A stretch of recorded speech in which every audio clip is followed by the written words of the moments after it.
કરબલામાં ઇમામ હુસૈન તેમજ તેમના અનુયાયીઓના શહાદતના પગલે વર્ષોથી મુસ્લિમ સમુદાય દ્વારા તાજિયા બનાવવામાં આવે છે, જ્યારે 10મા દિવસે તે તાજિયા ઠંડા કરવાની પ્રક્રિયા હાથ ધરવામાં આવે છે.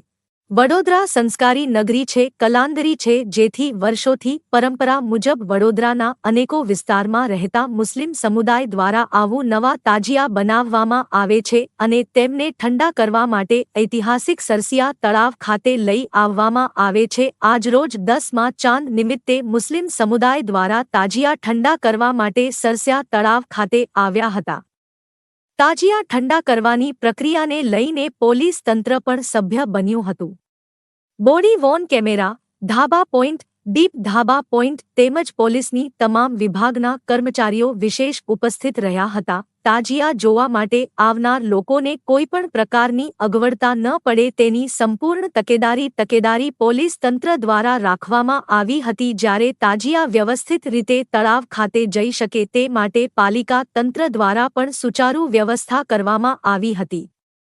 પોલીસ તંત્ર તેમજ પાલિકા તંત્રની કામગીરીને વડોદરા તાજિયા કમિટી દ્વારા બિરદાવવામાં આવી હતી.